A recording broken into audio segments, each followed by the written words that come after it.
Carlette Duffy, a black homeowner in Indianapolis, says that she was racially discriminated against when she was getting her home appraised in 2020.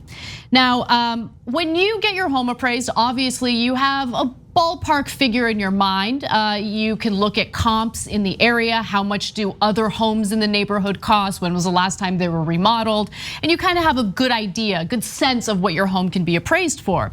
Now, an early appraisal came in at $149,000 less than the final one after she staged the home with a white homeowner instead of, presenting herself as the homeowner. So let me tell you how it all went down.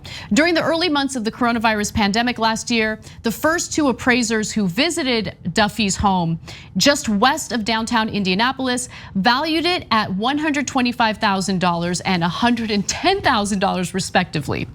But things were different the third time around when she asked a friend of hers, a white male, to pose as the real homeowner as the appraisal was happening.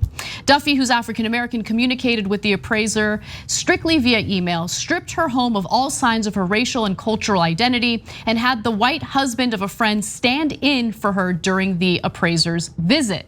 The home's new value, $259,000. That's unbelievable. That's amazing. I literally had trouble believing that this morning. So I went to read the article once somebody gave us a summary during the production meeting, because I was like, that is such an enormous difference. That's more than twice what the other appraiser had it at, or two other appraisers had it at, when they knew that the homeowner was black. Really? I mean, I could see a 20% difference because of structural inherent racism, but 100% difference? And then you read the article, no, she's got all the documents. And she did the appraisals, and then the companies that did the appraisals are quoted in the article. I get that it's anecdotal because it happened to one person, and so we're being fair about in telling you that.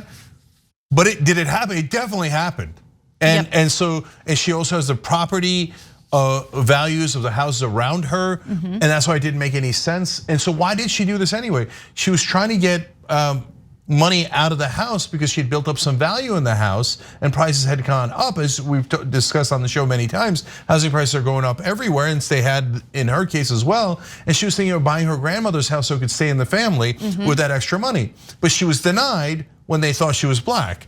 She brings in the white guy, $259,000. It was $115 before, now it's $259. That's unbelievable. I mean, one appraiser appraised the home at $110,000. Oh, 110, yeah. Yeah, unbelievable.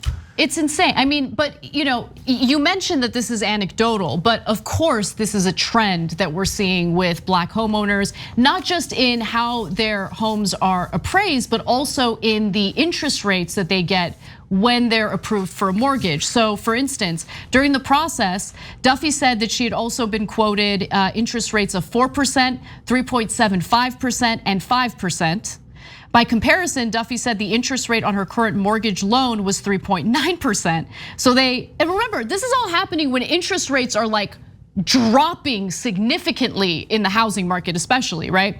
Also at the time, rates on a 30-year and 15-year mortgage had fallen below 3.5% that April and continued declining throughout the spring and summer, according to Freddie Mac data. And so, as I mentioned earlier, yes, this particular story is anecdotal, but if you look at the statistics, if you look at the trends, there are black homeowners who are experiencing very similar treatment. So for instance, let's go to this one study that was done by Andre Perry. He's from the Brookings Institute, and he conducted research on how racial bias distorts the housing market. And here's what he found. They controlled for crime, walkability, and other factors that could affect home prices. After those factors were controlled for, homes in black neighborhoods were underpriced by 23%, or about $48,000 per home. Cumulatively, there was a loss of 160 billion in lost equity. And that's what Duffy was trying to do here. She was trying to take out an equity line of credit in order to purchase her grandmother's home. If your home is undervalued, well, then the amount that you're able to take out in an equity line of credit is either nothing or a much smaller amount than what you are rightfully supposed to get. The study led to the crafting, by the way, of the Real Estate Valuation Fairness and Improvement Act of 2021, which will go nowhere. It was introduced in the US House of Representatives in April. The bill addresses racial disparities in residential and commercial real estate appraisals. I say it'll go nowhere because Congress accomplishes nothing. Yeah, now another super important fact. Anna mentioned that she got 3.9% interest, and you look at 4 or 5 and stuff, think, well, is that right or wrong? I'm not sure. Well, she then did the same exact loan with the Fair Housing Administration, except she did not check off her race or gender. Instead of 3.9%, the interest rate came back at 2.9%. Jeez. Now, guys, when you hear the phrase white privilege, it does not mean you own a mansion and a yacht in the middle of Nebraska. What it means is you get the 2.9% interest rate and save tons and tons of money, and black people don't. You get a higher appraisal for your house, and black people don't, and you don't even know that. You don't. It's okay, you're not guilty of it, but the banks that are doing this, the appraisers that are doing this, the power structure that is doing this is guilty of it. And we're trying to make you aware of that so we can all be brothers and sisters and fight back against it so we can get real justice in this country for everyone.